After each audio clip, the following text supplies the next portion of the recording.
because I would feel great. And then suddenly I would start feeling miserable, frustrated, irritable, and even hopeless. Having knowledge is great, but nothing changes till we don't apply it. I was introduced to self help by a friend. She was a peer of mine when I was doing my bachelor's in dental surgery, and this was from the year 2011 to 2016. And a whole new world opened up to me. I started learning about the way I think, why I behave the way I behave, and what I could do to improve as a person. But as much as having self awareness is the key to beginning our healing journey, things begin to change and move only when we take action. So, when I started taking baby steps one after the other, I started feeling changes within myself.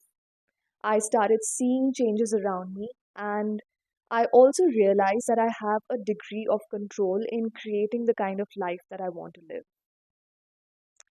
And this made me feel good about myself. I started feeling hopeful. So the more I did it, the more I got a taste of it, and the more I wanted. And the momentum would build, and I would see this as an ocean wave that we want to ride on. But the catch is that each wave has its highs and lows. And this is where I face challenges because I would feel great. And then suddenly I would start feeling miserable, frustrated, irritable, and even hopeless. So, what helped me was first accepting that healing is not a linear journey, it has its highs and lows. And this happens in cycles. So, the more cycles we go through, the more resilient we become. Our stress threshold and breakpoint go higher, which means that the triggers that broke us down earlier will not have the same effect on us over time because we've put in the effort over a period of time to increase our capacity to handle the stress. So the stress will be there, it's just that our ability to deal with it improves and we're able to cope with it in ways that are healthy for us. I also realize that healing is not as glamorous as we expect it to be, or the way it is marketed to us, with the colorful stationery and getting our nails done.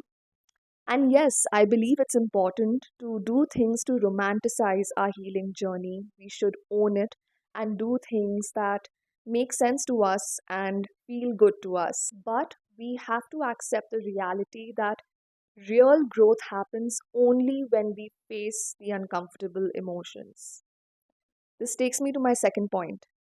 The second thing that helped me was facing the uncomfortable emotions, feeling them, and creating space for them in my life daily. Instead of just doing a band aid treatment like going shopping and getting my facial done. And I agree that it feels good, but the relief that gives is only temporary because we're not getting to the root cause of the emotion rising. So the emotion will just keep coming back over and over again.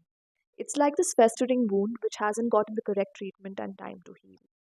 All in all, I've learned to have courage to face the uncomfortable emotions that I have repressed since years and also have patience through the process because unfortunately there is no quick fix. I know it's very triggering, I know it's very painful, and many times it's unpredictable. Suddenly we are on a high, we're really happy and we're doing great, and then there's a fall where we feel miserable and frustrated. But you're not alone. I want you to know that you're not alone in this. There is hope. I know it's very, very, very difficult, especially in those times when we are going through very triggering emotions and we feel like we've lost all hope and we start to think, what's the point of even living this life? What's the point of even going through all of this? We feel disconnected from this world. But I promise you, when you get to the end of this process, you will feel better. It always gets a little easier to handle. I promise you, hang in there. It always gets better. If you are someone who has survived major trauma and major childhood trauma like I have, I believe we are not meant to just survive and get by this life. I believe we are meant to thrive. We are so full of potential, we are so talented, and we can always achieve anything we put our mind to. So stop playing small and stop thinking that you'll just survive and get by this life because we don't do this shit. Now, before I go, I want you to know that I have a YouTube channel which is dedicated to dance and other wellness related practices. I will link it down in the description box below.